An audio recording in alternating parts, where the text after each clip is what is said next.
Okay, first let me go across on the phone line. Joining us is Professor S.P. Baghel. He is the MOS in the Law Ministry. Professor Baghel, first your views, sir, on the order of the Supreme Court, and then I'm going to ask you on the words of Udit Raj, who calls the Supreme Court casteist. माननीय supreme court की संविधान पीठ के जो आज निर्णय आया है ईडब्ल्यूएस के रिजर्वेशन को जारी रखने के लिए, मैं उसका स्वागत करता हूं। और देश है संविधान और कानून से चलेगा, तो जो भी किसी को भी दिक्कत होती है लोकसभा के किसी निर्णय को लेकर के, तो वो सुप्रीम कोर्ट जा सकते हैं। लोअर कोर्ट में दिक्कत होती है तो हाई कोर्ट के फैसले से किसी को ऑब्जेक्शन होता है तो सुप्रीम कोर्ट जा सकते हैं। लास्ट में सुप्रीम कोर्ट की संविधान पीठ जो होती है वो हम सबके लिए मान्य होती है और हम मानने के लिए बाध्य भी होते हैं।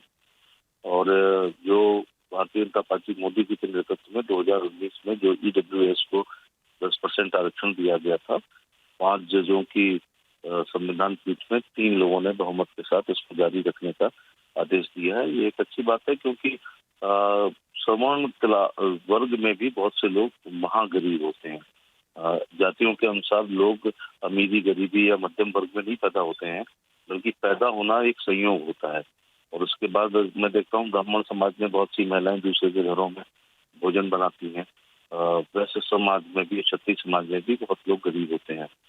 तो जिस देश में 80 करोड़ लोग 5 किलो गेहूं और चावल पिछले 3 साल से मुफ्त में लेने के लिए प्रसन्न हो रहे हैं, इस 80 करोड़ में 12,000 का केवल शौचालय के लिए प्रधान के पास आते हैं और 1.5 लाख के प्रधानमंत्री ग्रामीण आवास के लिए मैं समय आगरा में जनता से मिल रहा हूँ, तो वहाँ लोग आते हैं।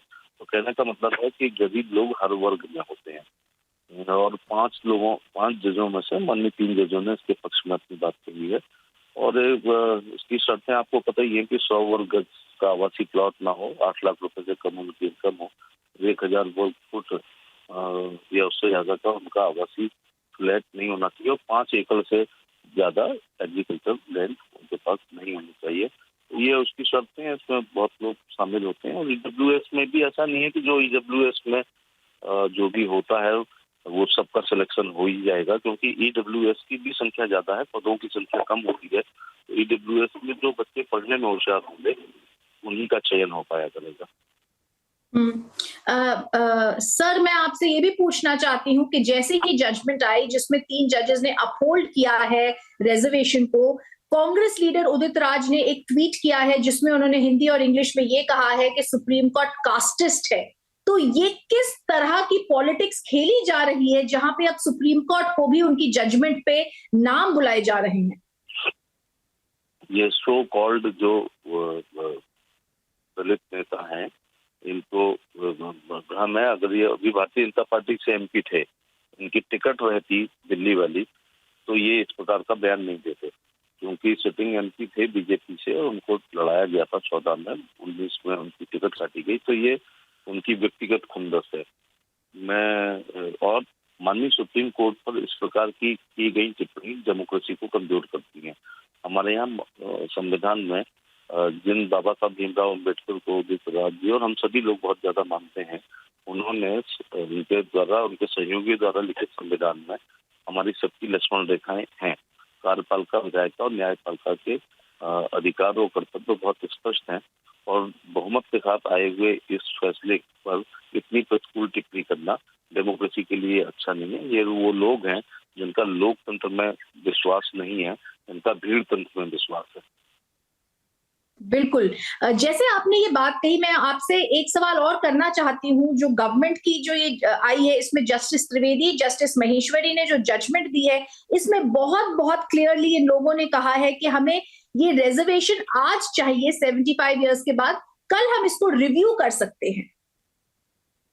हाँ, हमारे संविधान में भी इस प्रकार की थी कि ये शुरू में 10-20 सालों के लिए था और जब पार्लियामेंट महसूस करती है कि इसको और आगे रहना है तो उसके लिए हर बार लाया जाता है और उसको बहुमत के साथ वो होता है।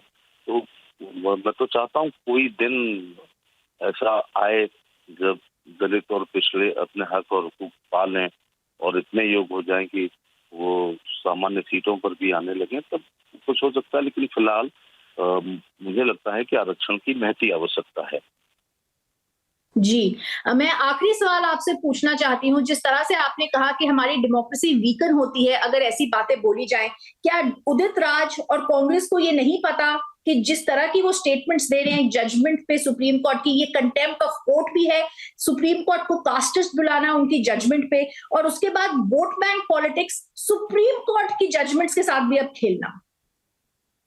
मेरा अपना अनुमान और अंदाज है कि निश्चित तौर से कुछ लोग या तो सुप्रीम कोर्ट सीधे ही इसको संज्ञान में लेगी, इस टिप्पणी को, और नहीं तो मुझे लगता है कि ढेर सारी याचिकाएं भी होंगी उनके इस बयान पर, जिसपे